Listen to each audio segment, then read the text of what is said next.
Hello and welcome to Japan Expert Insights and our Japanese Politics 101 room.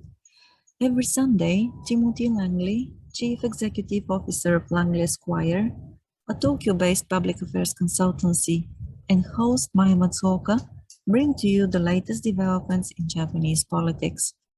In this podcast, we welcome comments, questions, and opinions, so if you haven't done so yet, join us next time. In the meantime, you can find us at japanexpertinsights.com and our YouTube channel, where we upload all the conversations on Japanese politics, business insights, and the Japan's role in the Indo-Pacific region. This week, our main topic will be the Liberal Democratic Party presidential election. Timothy is going to give us insights on the candidates and the factional politics which are going on as we speak. So where shall we start? First of all, I'd just like to remind you how we got to where we are right now. We talk about this every Sunday, and I just want to recap what happened and how Suga resigned, how he became prime minister, and the major kind of turning points to where we are right now. I'd like to talk a little bit about the election for the LDP leadership, how that occurs. People know most of the mechanisms here. Let me just encapsulate that for you. I'd like to talk a little bit about factional politics because there is a pretty dynamic change that we're observing now in factional politics. So things are happening a little bit differently in this election, and it probably portends changes in Japanese politics going forward.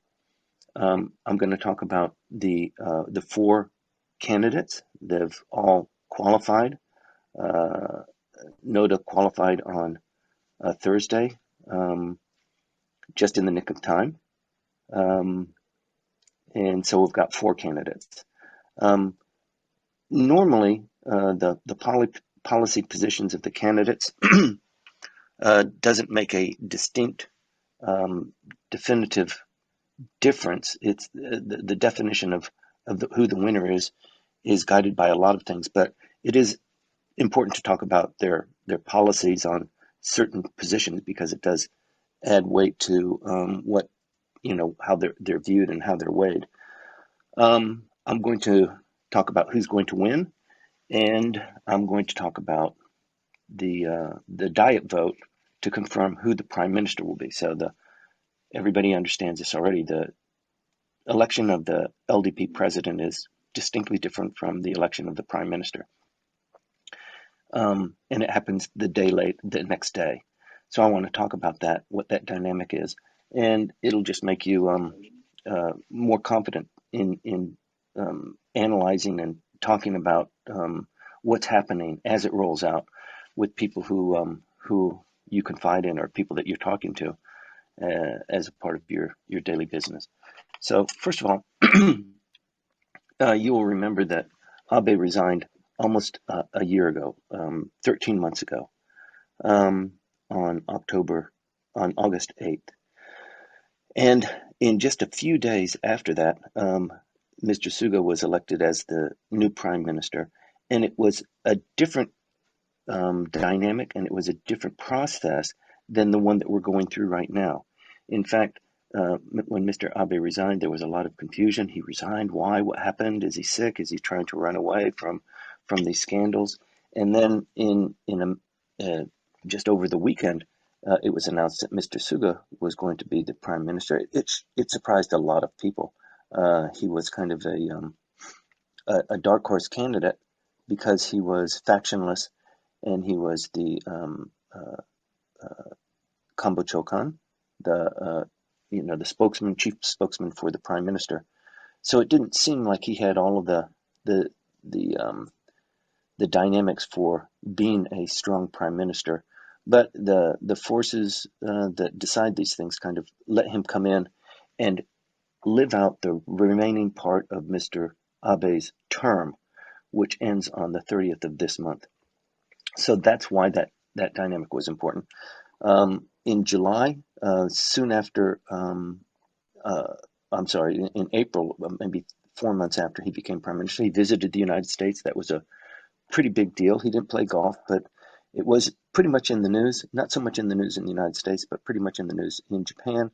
Um, the very next month was the Tokyo Gubernatorial Election, which we discussed heavily here, and the dynamics of that, and Governor Koike, and is she going to run? Is she going to show up at her Tokyo elections? Is she going to campaign for her candidates? It turns out that she didn't, except for the last 2 days.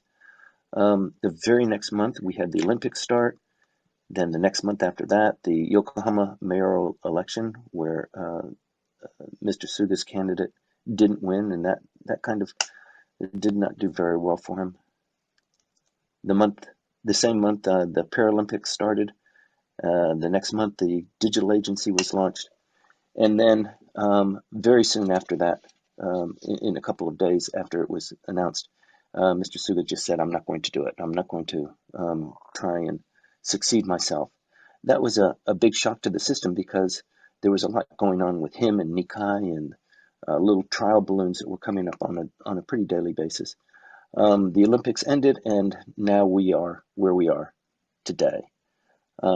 Today is the 19th? I believe it's the 19th today, and the election will be on the 29th, which is Wednesday of next week. So it's a lot has happened in this, and I'm glad we're meeting every week because there's so much happens on a weekly basis. So to encapsulate it all is pretty easy with the audience that we have here. You'll remember that Suga was shuffling different election dates for both the general election and for the LDP leadership contest. You remember that kind of tug of war. It's going to be the LDP president's election first, or it's going to be the election for the lower house first. That kind of tug of war that went on for about 2 weeks. And it began to get pretty heated. It was unsure if Mr. Suga was going to call a snap election, thereby enhancing his ability to succeed himself. Unfortunately, he was suffering from extremely low approval ratings. Publicly, it was announced at 34%, but I think it was much lower than that. And, it just generated a disarray within the party over decisions taken by Nikai as Secretary General. And then he was having meetings with Koizumi, you'll remember. So there was a lot of consternation going on. And in fact, the LDP had been losing and underperforming in key local elections and by-elections, you'll remember.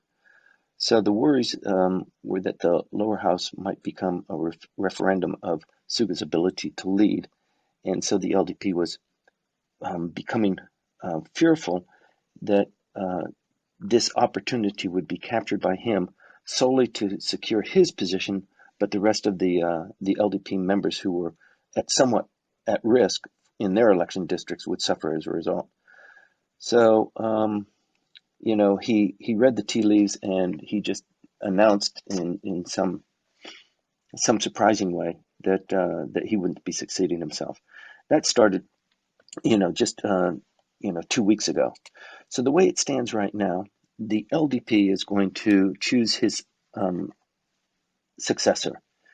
And the way that works, I think people know about it because it's highlighted in the press a lot, but there are essentially 383 votes that are given to members of the LDP. These are given to members of the LDP who occupy diet positions. So they're members of the diet. And then there is an identical 383 votes that are given to LDP prefectural districts. And these two groups will vote on the 29th, next Wednesday, in a hotel in Tokyo. So it's a lot of press, a lot of scurrying around, but it's in a very compressed time. It's not like in the United States where they count the votes and they count the ballot and they look at the chads, the hanging chads and stuff like that. It's nothing like that. It's very compressed. And in fact, they will hold probably two votes on the same day.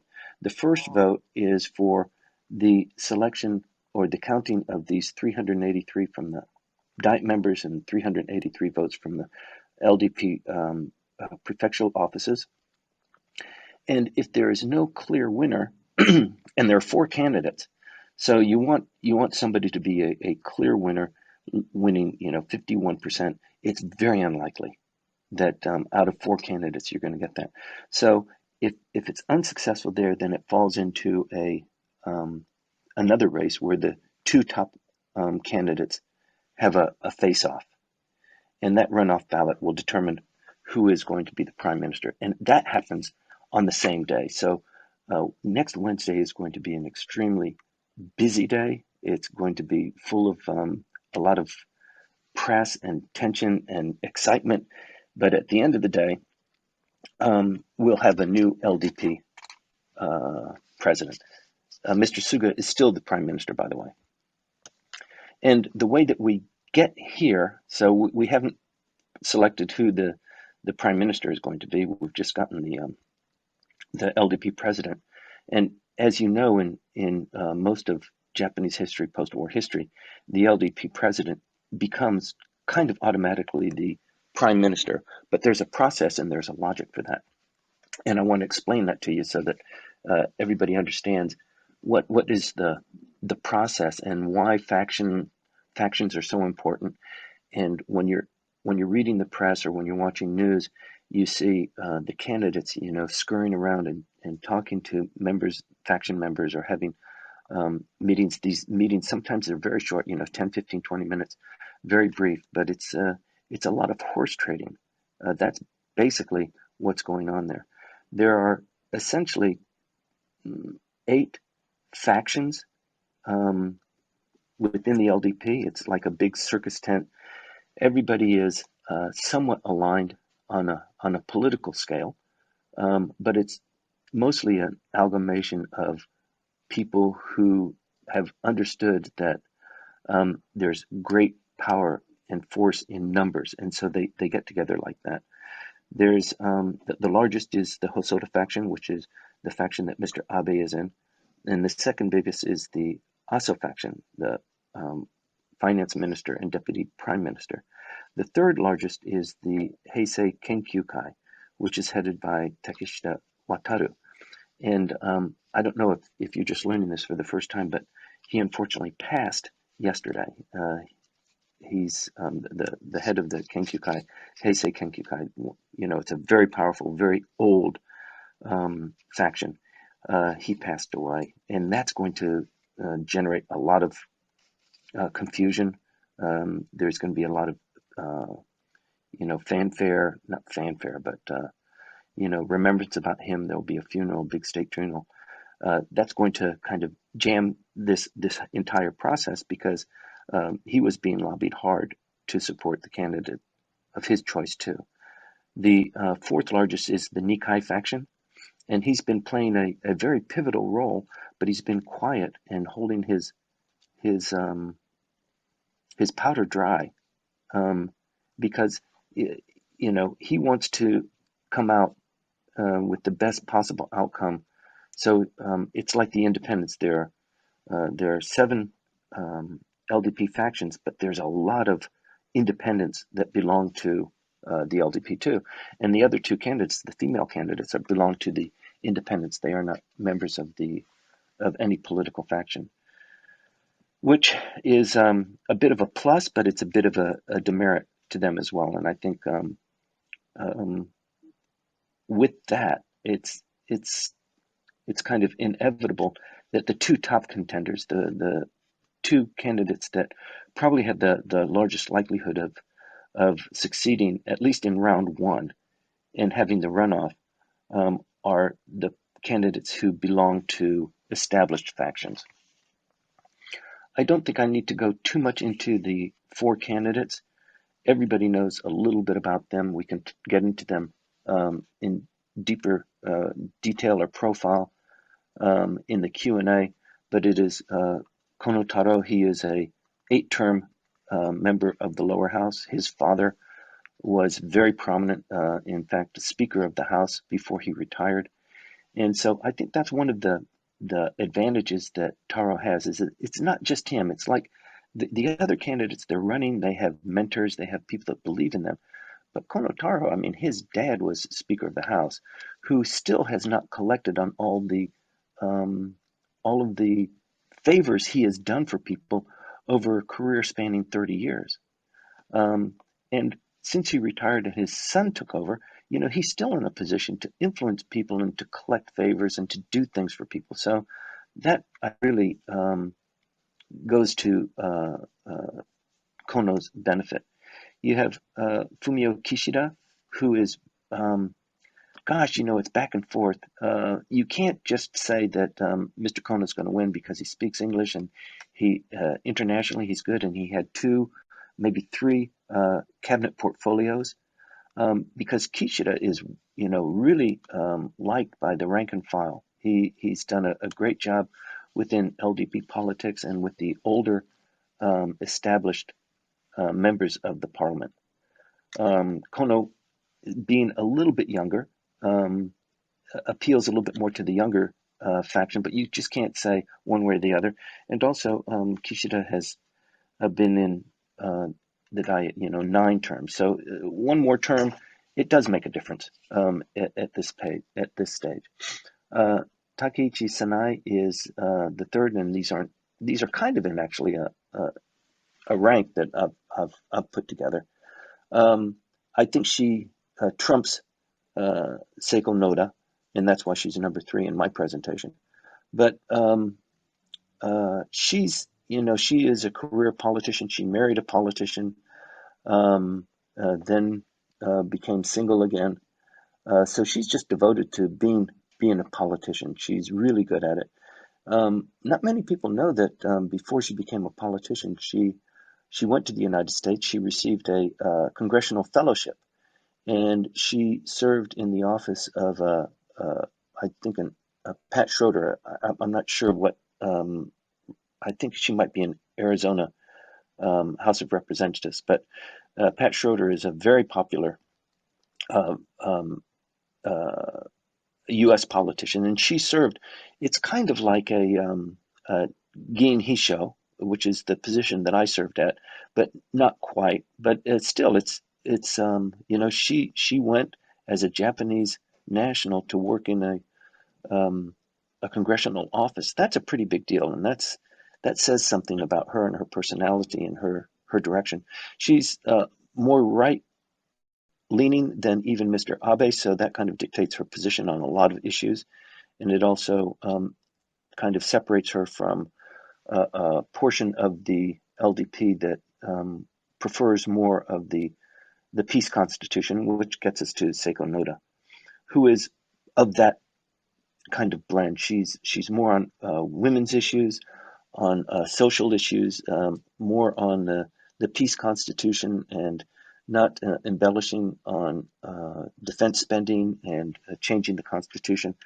Um, she's she squeaked in with the 20 candidates. I'm sorry, the 20 nominations um, to come in, but she came in at the last moment, so it's somewhat tepid. It is interpreted as somewhat tepid and maybe not as confidence building. Um, but I think she's in the race to be recognized as a contender, and you will probably see her as a consolation prize in the cabinet in the next cabinet. But I don't think she has much of a chance in the tough race of prime minister. But once again, you never know. And one of the reasons why her coming in is a bit of an upset is because it does split the vote.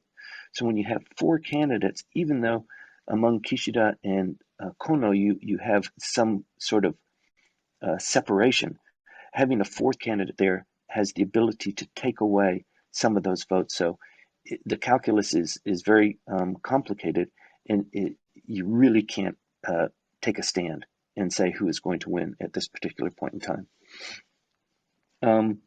So when you look at who is supporting who and why are they doing that, you've got the real top contenders are Kono and Kishida because they belong to factions, and presumably their faction leader is going to support them, and the number of members in their faction will be guaranteed votes. So when there's an election for the prime minister, people typically vote on party lines. So this is inside the Diet. This isn't the LDP president. The LDP president has already been selected. But when you go in to have the prime minister and all of the members of the parliament vote, they usually vote on party lines. So everybody with Komeito is going to vote 100% for the faction leader of Komeito to be president. And of course, he won't win because LDP is going to have more votes. But in the LDP election, the faction, and this is somewhat new, the faction leaders don't dictate, at least in this election, they're not dictating to everybody. You belong to my political faction. We've been having breakfast meetings every month. We work on issues. I made sure that you got reelected. So when I say you're going to vote for this person, you're going to vote for this person. That's not the mix. And that was initiated by Mr. Abe, who is not the leader of the Hosoda faction, but he's kind of the shadow leader. But he said, he's going to put his weight behind not the candidate from, well, in fact, there is no candidate from the Hosoda faction, which is another kind of surprise. Shimomura was going to run. He was probably number 4 or 3 in the Hosoda faction, but he decided the numbers didn't pan out. So Mr. Abe, strangely enough, decided to go with Takeichi rather than somebody that has a faction affiliation. So it's somewhat strange, but Taro also did the same thing. You would have thought that Taro also, even more distinctly than Mr. Abe, Taro also has a candidate in his faction. Taro Kono is probably number 4 in his faction. He's not the oldest. He's not the one who has the most number of re-elections, but he is pretty much the most prominent, certainly at this point. But he doesn't get the full endorsement of Taro Aso, and it's strange. And so people are figuring out why that happens, and Nikai is kind of doing the same thing. So what you have is this disintegration of what the faction stands for, what it in the past stood for in terms of selecting the LDP president.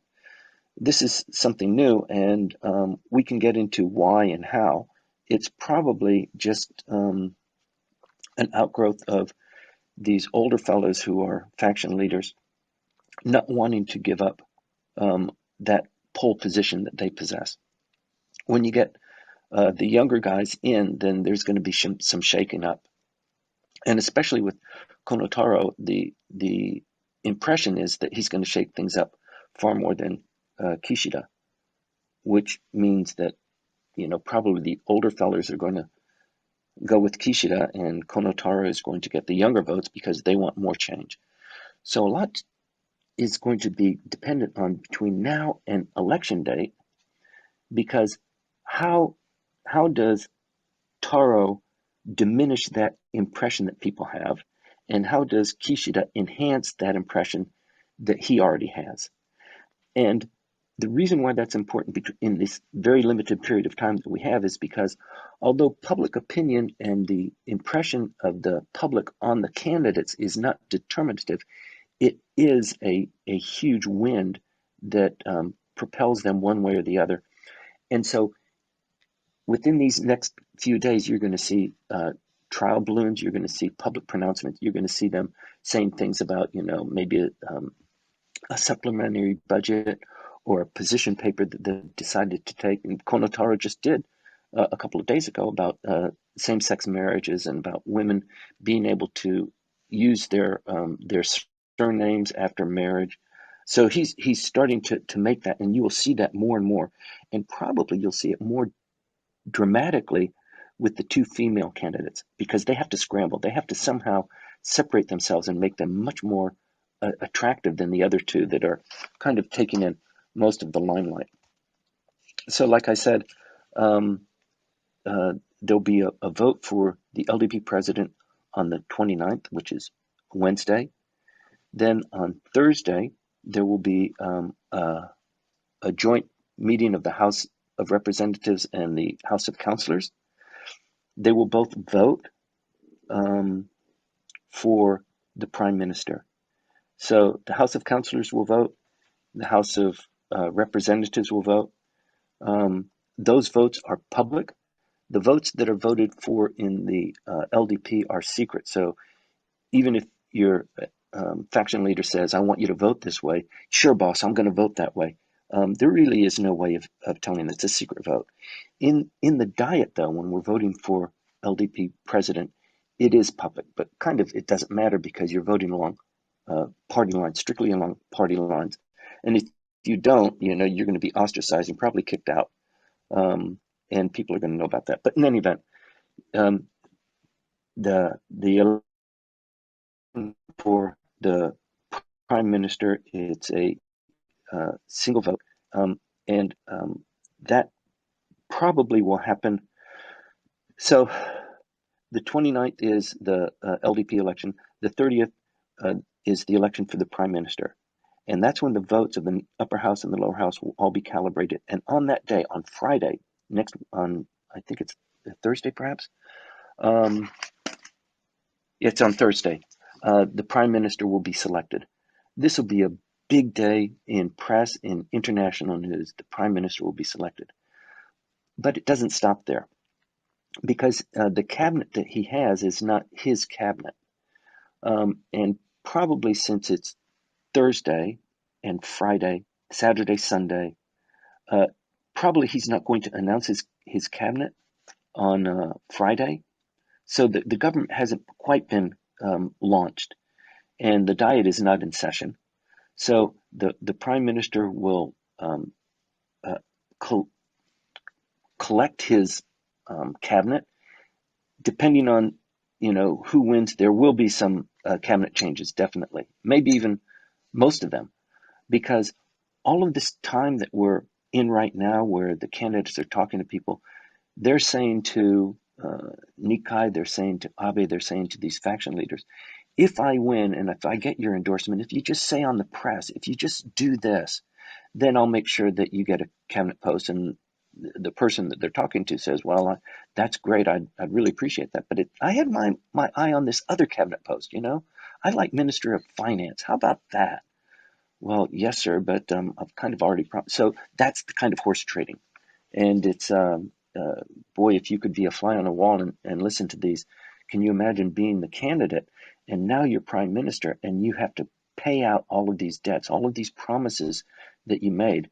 That's going to take a couple of days. So the expectation is that the prime minister, when he's selected on Thursday, will not quite put his cabinet together on Friday.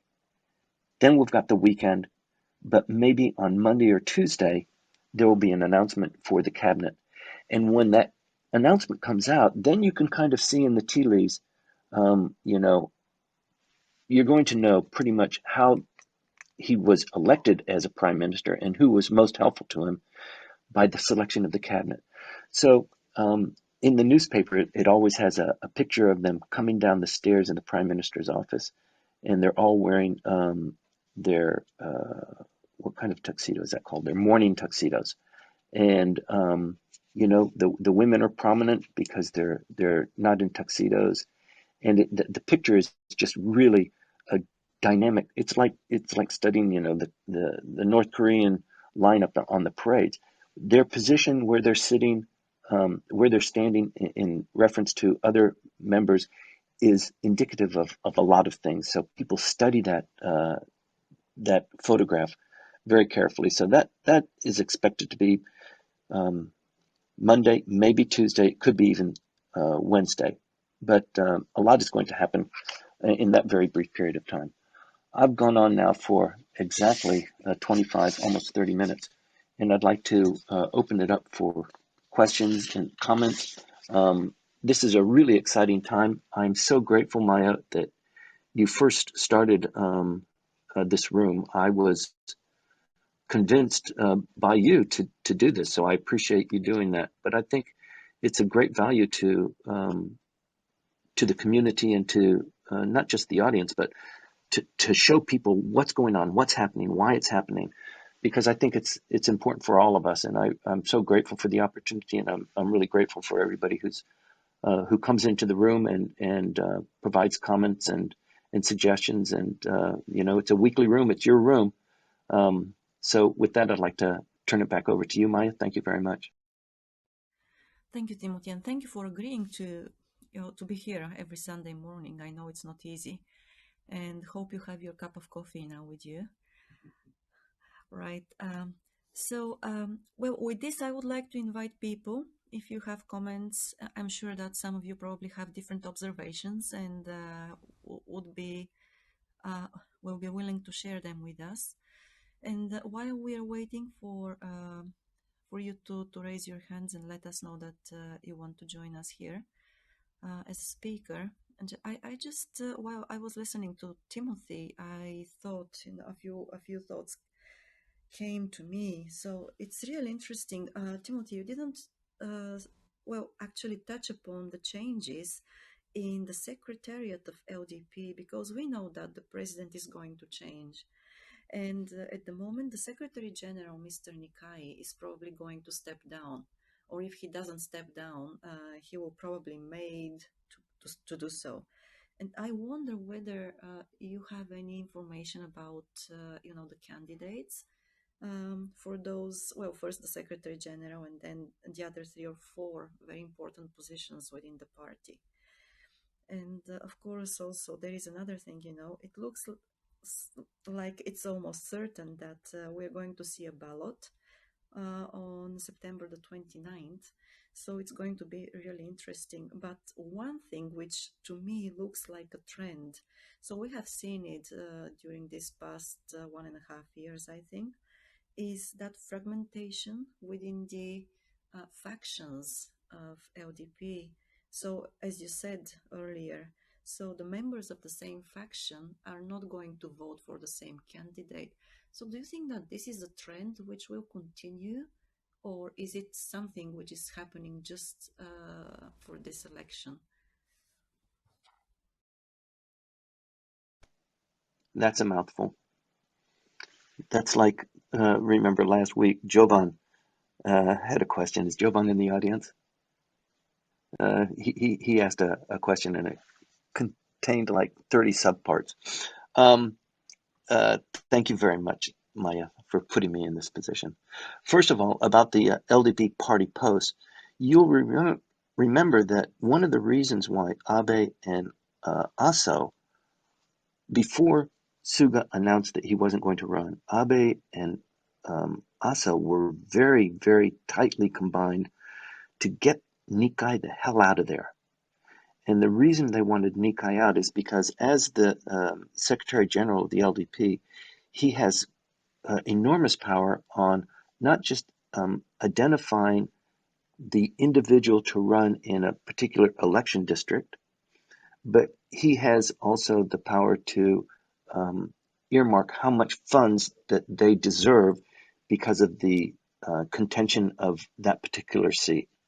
So there are a couple of instances where a person in Mr. Abe's faction is running against a candidate from Mr. Nikai's faction, or maybe Mr. Nikai's, he's not even in the faction because he's not a Diet member yet, but somebody who is being promoted by Mr. Nikai. And similarly with Mr. Aso and other members of the Diet, they just want to get Nikai out. So I think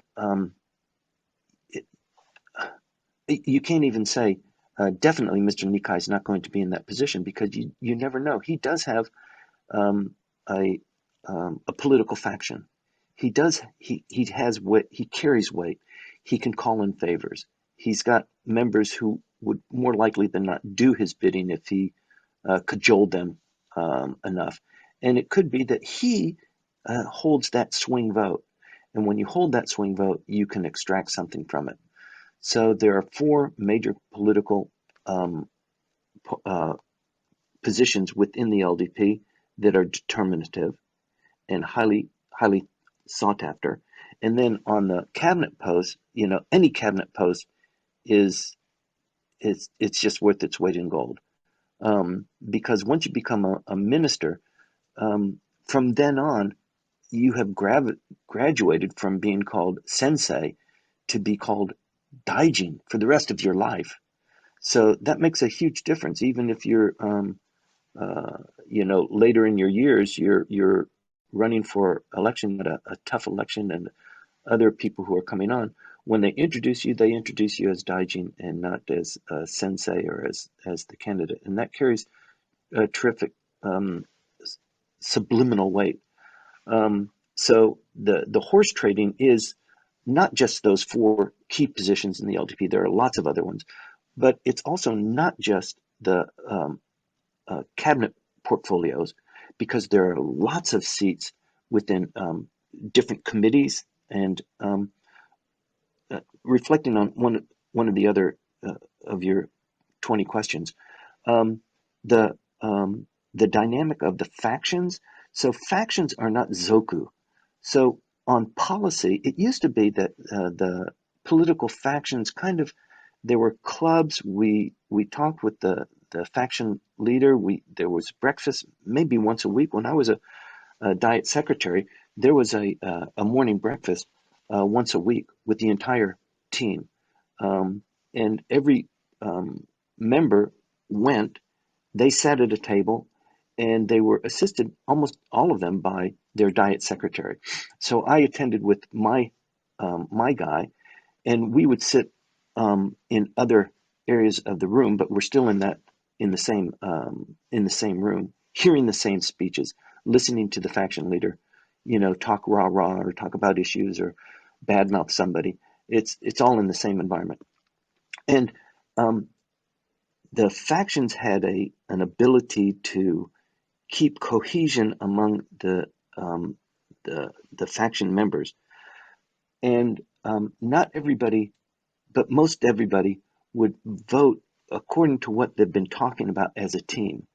But within that, you have zokugin, which are kind of a specialty um, committees that cross factional lines, and in fact, sometimes include other people who are not even in your political party. They're in other political parties, but they have substance, they have specializations, they have backgrounds, they have PhDs in this particular area, for example, in tobacco or in automobiles, or they have something that binds them together. Those guys are different from the political factions, and typically those are not parceled out because of what you want in a political race. But the committee seats are, and the committee seats are staffed with people who were in Zoku, who became to distinguish themselves as very eloquent speakers, or being able to move policy or get laws passed, and eventually they would be recognized and sit in chief committee positions. But all of those are up for grabs once there's a new prime minister and a new cabinet. I hope that it addresses, maybe 10% of your question, Maya. Thank you. About 2%, but it's still, yes, good enough. Thank you. So, uh, well, once again, I invite you who are in the audience to join us here. I can see that, of course, we've got many of our regular listeners. So, Dr. Nagi, and of course, Takeshi Maruyama and Frank Foley. Well, everybody else, thank you very much for coming. Ted, good morning to you. No, it's actually good evening to you too. So thank you very much for coming. Join us on stage, share your insights. And I can see also we've got a few new faces here. Sorry. So we've got Michael Kuchek as well. Michael, thank you for joining us. And Stephen, hello. Hi, good morning, Timothy. Good morning, Maya. Really Good interesting morning. I discussion. see peer pressure works, doesn't it? It's not peer pressure. I have many questions, but I was Thanks interested for coming up. in your view about the support for Takeshi in terms of former Prime Minister Abe's, I guess, he did initiate womenomics. Do you think this is a kind of continuation of his efforts to promote women in Japanese politics and Japanese society? And how much influence do you think he may have if she is potentially elected as president of the LDP and subsequently the party, and or if she likely becomes part of a Kishida cabinet in a ministerial position? Thanks, Timothy. Yeah, thanks, Stephen. I think, yeah, Mr. Abe is going to get whatever he wants if she becomes prime minister, um, because it is inescapable that she would not have become prime minister but for Mr. Abe's support and his early support. It's not like they were doing a lot of horse trading, because it wasn't that time yet.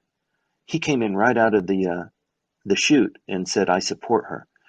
And probably, if you look on the political spectrum between left and right, Mr. Abe, he wants to change the constitution. He wants to make the self-defense forces, they want capable of offensive throw weight. He wants the constitution to be changed. He wants to do a lot of things. On that position where he is, Takeichi is even farther right. Um, so, you know, it looks like, yes, and they're ghostwriting her book, which is, I don't think it's out yet. It is kind of like the manifesto that Kono produced, but it's in process because she didn't publish it in time. She's not going to obviously publish a book while she's trying to run a campaign or pull her forces together. So it is being ghostwritten, but under her tutelage and with the the issues that she feels are very important. But yes, I think to your point, it is a continuation. It'll definitely be a continuation of Mr. Abe. I mean, even she came in with it was Abenomics. She's going to continue Abenomics probably a little bit more aggressively, but it's going to be along the same lines. And Mr. Abe's going to be in the background. He's got other issues that he's working on. As you know, he's still under investigation for some of the handling of money from when he was prime minister. That investigation has been relaunched, and you'll remember, and just you have to chuckle that the candidates were asked. So on these investigations going on with Mr. Abe, what's your position on that? Both Kishida and Kono said, well, yeah, bygones, let bygones be bygones. We can put that in the past. Whereas Mr. Kishida, 2 weeks ago, stepped all over himself and said, we should reopen these investigations. We should look into that. We should, and he got smacked down. So he changed his tune, just like, Mr. Kono changed his tune about nuclear energy. So there is a lot of stuff going on. It's so interesting to watch it. It is important to notice it and to put that in. And I can also tell you, although you didn't ask me this question, what the candidates are saying now is not necessarily what they're going to do or be once they become prime minister. This is all for public consumption. This is for getting the numbers up, for bringing the forces together to make them prime minister. And then I think it'll be another day in the sun when that is all said and done. And the other thing is that for some of the candidates, this is do or die. If I've got 20 nominations to become a candidate for prime minister and I lose, there is a high possibility that not only me, but these 20 candidates are going to be blackballed. They're going to be pushed off to the side. You might remember when I was working in the Diet, there was an election like this where there were 4 candidates. And of the 4 candidates, one became prime minister, one became foreign minister, one went completely bankrupt, and the 4th one killed himself within a span of 3 years. So this election, I mean, you're putting your neck on the block. So the candidates that we see now and what's going to happen in 3 years to them and to their supporters, it's kind of up in the air. But if you win, you're in the gold. People are gonna love you for a while. And if you're not, it doesn't mean that you're going to get a cabinet seat. And the other thing I want to point out, you remember Mr. Aso told his kid, Konotaro, kid, I know you want to become prime minister.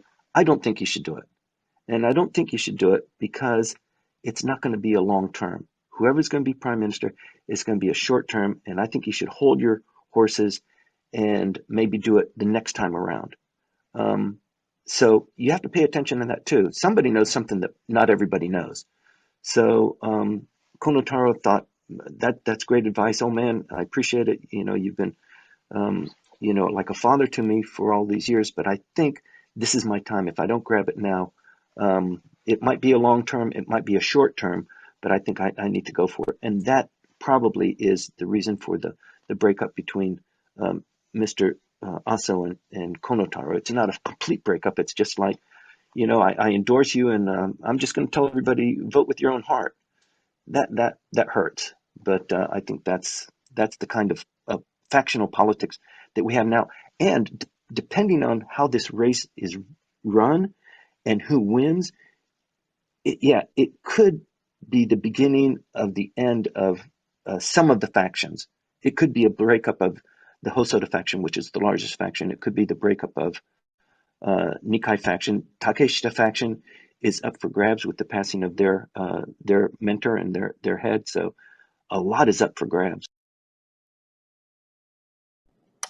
Thanks, Timothy. Just adding on to that, when we're thinking about the dynamics of, and in particular, constitutional change and really fundamentally taking Japan in a different direction, it seems that it really doesn't matter who's going to be the prime minister. Constitutional change is not, popular amongst the general public. It's very difficult to get any support from, let's say, the Komeito that jumps in as a coalition partner with the LDP. Even increasing the budget of the self-defense forces to 2% that Takeshi is advocating in her is I don't think it's going to happen. So fundamentally, what is whoever is elected, where are we going to see the biggest change in public policy? Because I fundamentally don't see a big change on security. Defense, I don't see spending going up to 2%. Constitutional change, the public's not there. So where are we going to see the biggest change in public policy from your point of view? And I'll stop there. Thanks again. Thank you. A great question as always. I appreciate your input. And I see Michael Chuchek is on stage too. I'm sure he can add some insight to that. But I'm not sure, the LDP, one of the foundational objectives of the LDP is to move self-defense forces forward. This is something that they should do. Mr. Abe is committed to that. And he's not being criticized for it because it is a part of the LDP makeup. They're supposed to do this. This is what they're supposed to do as a party. They just haven't been that aggressive on it. Mr. Abe was pretty aggressive on it. So it really depends. Can the LDP come together and be a force for that kind of change? It really depends because you have to do so much horse trading, and you've got this coalition with Komeito. Everybody said when Mr. Suga was contemplating replacing himself that the LDP was going to lose no matter what. The only question was how bad are they going to lose? And right now, that's kind of up in the air. If the LDP could come together and really make this party a cohesive unit. And the other thing is, with North Korea, there could be a couple of incidents where the Japanese public say, we love the peace constitution, but, God damn it, we want to survive too. So, let's ramp up our offensive capabilities. What's going on in the United States, we can't really trust or endorse that the Americans are going to be there for us. We need to be able to protect ourselves. We need to be able to project, scariness so that people will leave us alone. I open it up to more. Michael, welcome to the room. I'm sure you've got something to add there. Thank you, Michael. Michael, your mic is muted. Okay, thank you. Welcome to the room. Okay, all right, yeah. A lot of good ideas and good points have been raised. I think the most important one having to do with the outcome of the election is this throwing open of the votes to the individual consciences or individual self-interests of the members of the factions.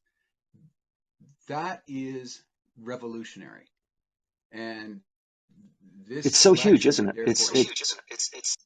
It's insanely. It undermines the very reasons why factions exist, which is to deliver votes in these contests so that the top leaders can bargain with each other for positions in the secretariat, positions in the cabinet.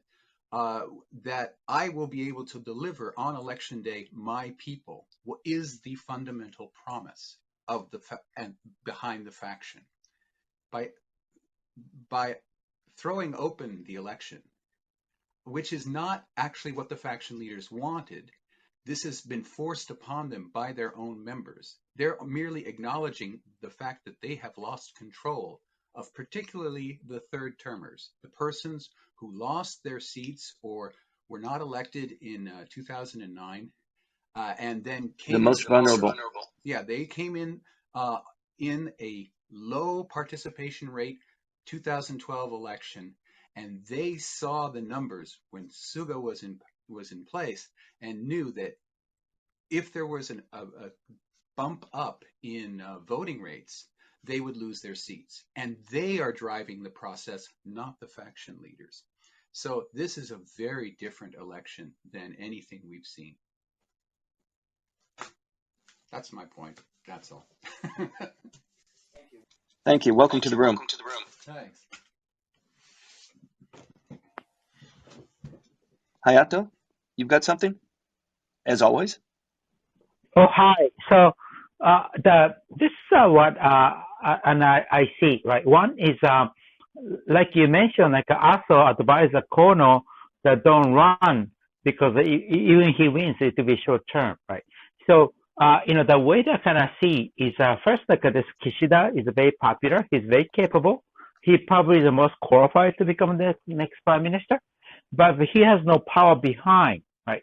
Yeah, because all the senior leaders are afraid that if they back the Kishida and they lose, and they'll end up being like Ozawa Ichiro, meaning that you'll be gone or done for the rest of your career or life. Absolutely. So Absolutely. Right. So for that, Kishida is, if Kishida wins, it will end up being like a Suga's, the prime ministership, which is you have no power behind. So you're going to flow based on whatever is going to hustle or muscle, right? So that's one, right? And I fully deserve that. He doesn't really deserve it, but that's how he is right at this moment. And so that, as you know, the Konotaro is very highly capable, very bright, right? But he's not well liked by the government, the bureaucrats, right? Because he's too revolutionary. I guess from the Japanese bureaucrats, he's too far left, right? Yeah, because he's the real revolutionary and the real leader, right? So for that, he may get very sabotaged, right? In the reality, now that's what the government is saying, that if he becomes the leader, he's going, they're going to sabotage. Then, but the Konotaro does not have a power behind to push them without the backing of the Abe and ASO behind him, right, at this time. So he's going to have a very hard time. So that's another point, right? And Takaichi is like, he's a mini-me, like I mentioned 3 times, 3 weeks in a row, right? So for that, it's like she has the power of the Abe and all this, and the power that support the Abe. So for that, like she may not be as capable as Kishida and Kono, right? But she has a power that's going to really support her to push her through, right? And Noda Seiko has no opportunity, I don't think, because she's the wife of the mobster, So she can run many times as much as she likes, but she'll never become the prime minister. That's so funny. That's so funny because you see that nowhere in the press. Nobody has said that. Nobody is actually talking about that, but it's it's an interesting feature. Yeah. So just for the record, right? So, a couple of years ago, she sued Prince for pointing out that, she's, the wife of the mobster, right? Then the court, dismiss her lawsuit, means the court, the Japanese government has officially admit that she's the wife of the mobster. Right? Yeah. So, right, right. So, yeah, so it does not say anywhere in the press, right? But it's like everybody kind of knows that she's a wife of the mobster, right? Yeah, so I'm pretty sure that she's going to have those kind of what she has right now, but she won't be get to the top. I don't think, right? And now she's not only the one that has a connection with the mobster, right? Yeah, because as you know, the Koizumi,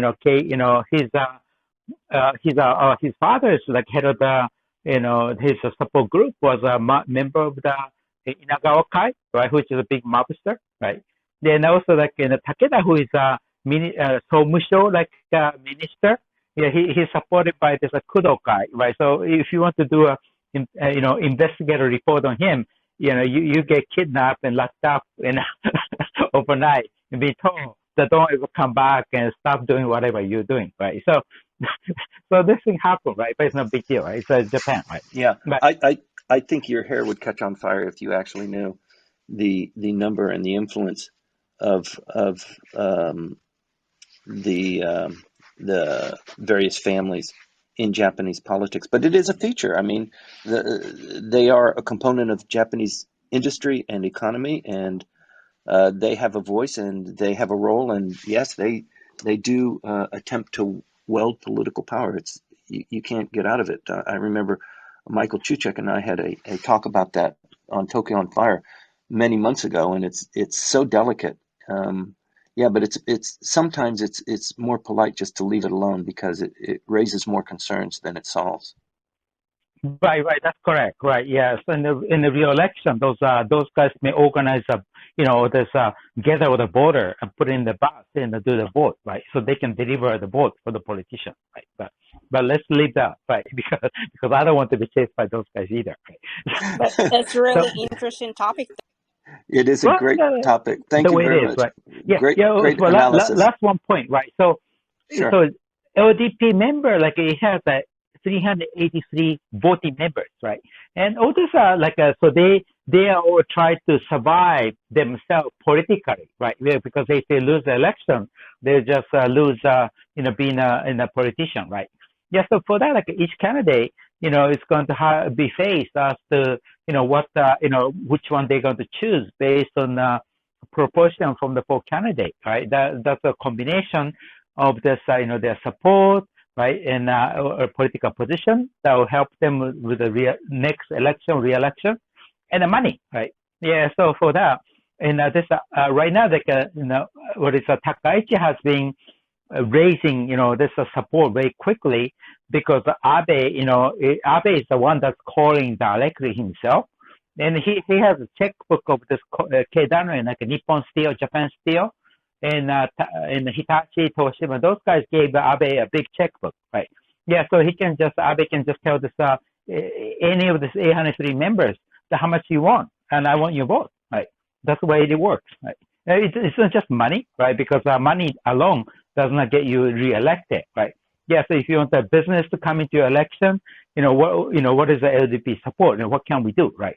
Yeah, because everybody is looking for their own interest, personal interest, right? First, otherwise they'll be gone, right? Maybe this coming election. I'm done talking. Thank you. The devil you know is better than the devil you don't know. Thank you, Hayato. Great analysis as always. Thank you, Hayato. And well, we also have Aya. Aya, good morning. Thank you. Good morning, Maya and Timothy. Thank you for having me. I hope you guys are doing okay. Thank you for wearing your mask because you're not going to infect any of us. Thank you. Yeah, I always wear my face mask. Okay. Yes, we already know that we have 4 candidates, right, for the next prime minister. And they held their first main debate on Saturday, I believe, which was yesterday. And there are many issues that the next prime minister has to deal with, such as China, the COVID, and the economy, and so on. And Kono is the most popular among the Japanese people. So my question is, from your point of view, which candidate would fit for the next prime minister and why? Well, I think Hayato kind of encapsulated it better than I could. Right. Kono looks great. Kishida looks great too. Probably, yeah. Kishida might be the better prime minister, but I think, if I was really pushed to it, I think Kono has the advantage. And if you want, like we were talking about just now, the devil you know is better than the devil you don't know. That's probably one of the things that is tugging on the legs of Konotaro. That we don't quite know. He's a maverick. He's got other ideas. He hasn't really explained, but you never know. He might just come up with some wacky idea, and all of a sudden we're going to. And the same thing happened with Koizumi. Koizumi was a very popular prime minister, but after he became prime minister, the policies and the administration that he pushed through didn't necessarily benefit Japan. And I think you might have something like that with, and I hate to say it, with the Kono administration. I personally, because I know him, right? I've known him for many years.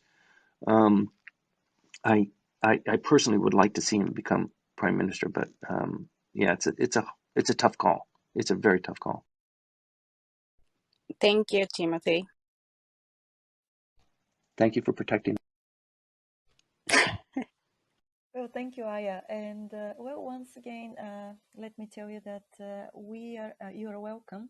Everybody who wants to share their thoughts on this, you're welcome to join us on stage. It's 9:32 already, about 28 minutes before we close the room.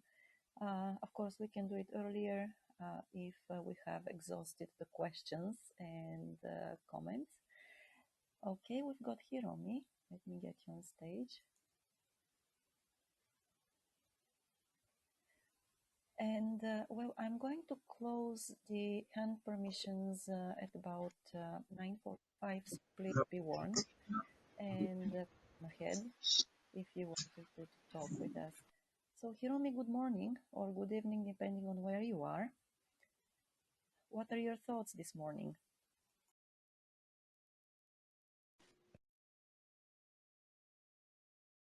Hiromi, can you hear me?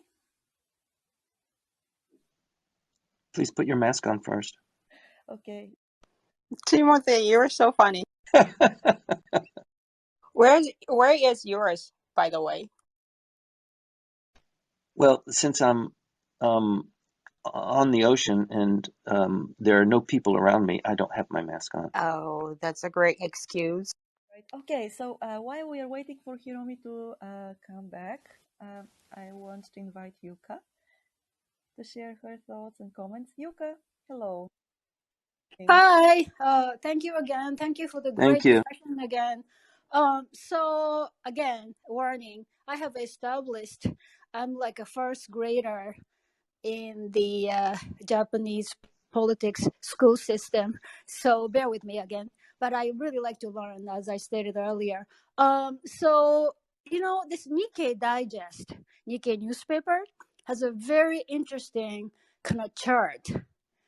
So they have this picture of 4 candidates, and then they list like their campaign slogans, if there are those things. And then in my novice eyes, 2 female candidates, what they're promoting is like they're going to protect the interest of their Ldp group and their factions.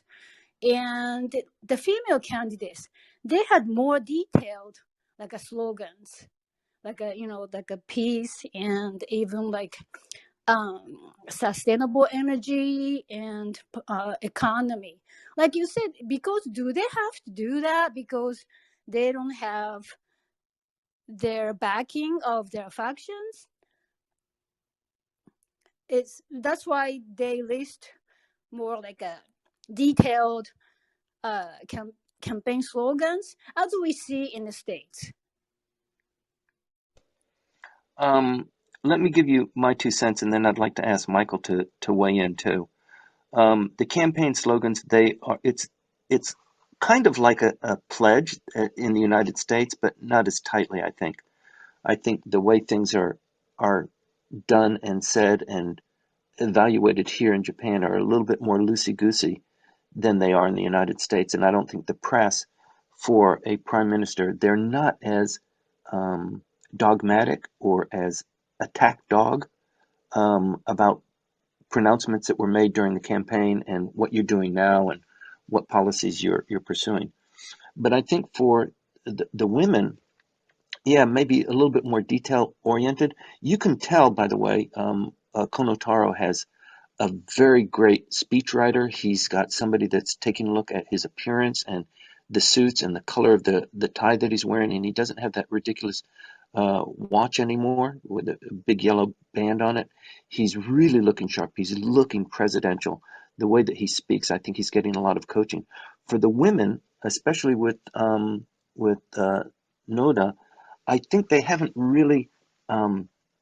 They're catching up to things, and so they'll get better as Wednesday approaches. But they're still working from a position of maybe unpreparedness, or maybe just not having the machinery to get them elected, not in place yet. But I think for the women, if you can appeal to the women voters and get almost all of them to vote for you, you'll probably be prime minister. So I think that their slogans and their campaign to appeal to that segment, gosh, that's what I would do if I was a female candidate. If I can appeal and get, in spite of whatever the political differences are, but appeal to the women and get most of them, then you're almost a shoo-in. But it's not always going to be decided that way. Michael, can you share anything too? Michael, you're on mute. Could you please unmute your mic if you're, yes. He's looking for his face mask before he does that. Right. Sorry, I'm new here, so I don't. The graphics for the unmute are very small. Okay. I do. I take a different look at this in terms of the dynamics having to do with the compressed time frame. The issue here is that Kishida and Kono are very close to getting the number of people they need in order to become the president. And so they're going to be moderating, moving toward the center. Don't make mistakes. Don't make mistakes. Don't upset anybody. Don't say anything controversial. You're almost there. The women candidates, on the other hand, are still far away. And therefore, they can stake out clear points of view and not have to worry about offending anybody because they're not close. And so they're going to be more detailed in their policy proposals. And that I don't think there's actually going to be a shift. Great observation. That they're going to stay on with a very clear platform, which from foreign observers, that will look bizarre. The people who are opinionated, the persons who are making decisions are the ones who are ignored by the process. And there will be criticism of that. When in fact, the process is trying to get as many votes to you as possible. And that means being as friends with as many people as possible in this very, very small electorate.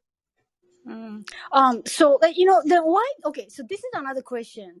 I still don't quite. The Jovan asked last week. That was a great question. If Japan is a democracy, and I get that. Because the Japanese population, even though don't get to vote, then why candidate? How do the candidate appeal to those population? Japanese citizens, how does their opinion get reflected for the prime ministership? I know this is a very stupid question, but I asked. If I could I take? No, Yes, please. it's a great question. Go ahead, Michael. Yeah. We know that the Japanese public speaks to the politicians because Suga gave up.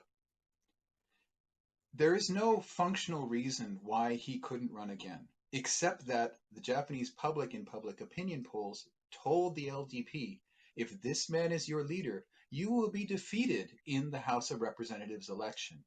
Many of you will not have your seats anymore. And the public drove the younger members, particularly of the party, to abandon Suga and to berate their own faction leaders into abandoning him as well. And so the people it is a democracy. They get to vote eventually, and there has to be an election this fall. And it's the looming fear of the public's vengeance on the politicians, which is moving this seemingly only internal process. Yeah, and I think the other great part of Jovan's question last week was, or what kind of generated the conversation was, this is a parliamentary democracy, and that's distinctly different from what you have in the United States.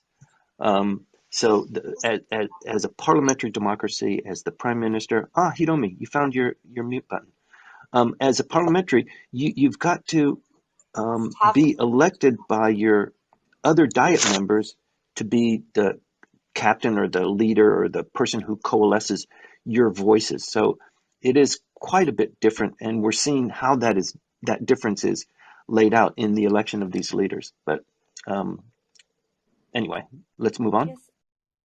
Thank you. Okay, thank you. Hiromi, I hope that we can hear you now. Well, you were unmuted, now you're on mute again.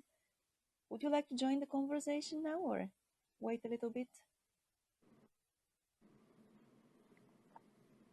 Okay, I think that there is, well, probably we need to wait some more. This is funny. Let's go Maybe, ahead. can I ask a question or raise a comment, Tim? Please do. Yeah. I was looking at the platforms of the various candidates, and I was struck of there was such a gap between the positions of each of the candidates, and the real meat and potato issues that ordinary Japanese people are concerned about. They're concerned about Corona. They're concerned about education reform. They're concerned about social welfare, childcare, sustainability of pensions. And when you look at the platforms, they're talking about, do they support or not a female emperor, constitutional change. The last time I went to the Sento and talked to people in the bath, they weren't talking about constitutional change or if they prefer a female or a male emperor. They're talking about their pension. They're talking about how backwards the digital environment is, and this really presented itself in the Corona pandemic with so many schools not being able to pivot. Maybe you could comment on that in terms of where are the meat and potato issues that these candidates should be speaking about in the context of the LDP election, but of course the upcoming election that will probably take place in November in terms of a national election. That's a great comment, and let me just make a prediction here. So when they came out with their policy statements, these are created somewhat in a secret vacuum. They have their teams that are developing these, and they're somewhat secret. And then they announce them to the press, and all of the pronouncements come out at around the same time. And it's kind of like a trial balloon. So they watch that and they see how people reacted to point 3 or point 4. They do their own polling, and what other candidates, what they said, which was really resonated. And so between this press conference that we had on Saturday, which was really good, I think Aya, you watched it. It was really interesting to watch the candidates all there. But you will see in the next couple of days how they hone in on these topics. And like Michael said, some of them they'll just leave alone because they don't have any ground to gain by changing their stance. But on some of them, yes, you'll see that they'll start focusing on that and maybe being a little bit more descriptive about what their position is or changing their position. So it's all it's all rock and roll between now and the election of candidates. I hope that addresses somewhat your question, Stephen, but it's, yeah, the meat and potatoes for the voters and the meat and the potatoes for the people who are voting for the candidates, they're very different, right? Absolutely. Yeah, rice and fish. What is that? What's the policies that the Japanese voters actually want to see their leaders speak about? And yeah, there's a big gap. Thanks. Yeah, it's there's like a lag time, right? And the time to vote now, it's with the actually the party elders, the guys in who hold diet positions, seats in the diet, and also heavyweights in the LDP, but they have to respond to the voters, and I think that information lag, yeah, their voice isn't quite heard until maybe even a week or 2 weeks later, and by then the decision's already been made. I have a actually question for Stephen, if you don't mind me asking. Sure. Do you seriously go to Sento for real? Yeah. Who doesn't? Who Yeah. doesn't? My Who doesn't? God. Really? Yeah, I have for All the many time. years. It's Wow. a great place to listen to ordinary people talk and talk to them about what the issues they're interested in. And trust me, I've never heard a discussion about a female versus male emperor Right. in the Sento. It's usually really just local issues. And if you want to understand Japanese people, you got to talk to local Japanese people in Japanese, right? Mm-hmm. And then go to Sento. That's Well, where you get your information from. yeah, you know the expression "hadaka tsukiai," right? And you drink like milk or coffee milk after you take a bath? Sometimes, yeah. That's if the Sometimes you do? conversation continues. Yeah. Wow. Yeah. You're so Japanese. No, I'm just when in Rome, do as Romans do. Yeah, exactly. Thank you. You're welcome. Interesting. Thank you. Right. I agree very much for spicing the conversation a little bit with that question. So, well, I think that, and I closed the hand permissions function. So if you have, everybody who is on stage, if you have any final comments or questions, please feel free to make them now, because we are heading towards 10 o'clock when we are going to say goodbye. So anything in closing, Timothy? Well, we lost Michael Chuchak, so I guess it was the comment about milk. But it's always great to get together with you. Aya, thank you for your input. And Yuka, always Hayato, love to hear your comments and your analysis. Stephen, it's always great. I'm looking forward to your room tomorrow night. Is that right? Yeah, thanks.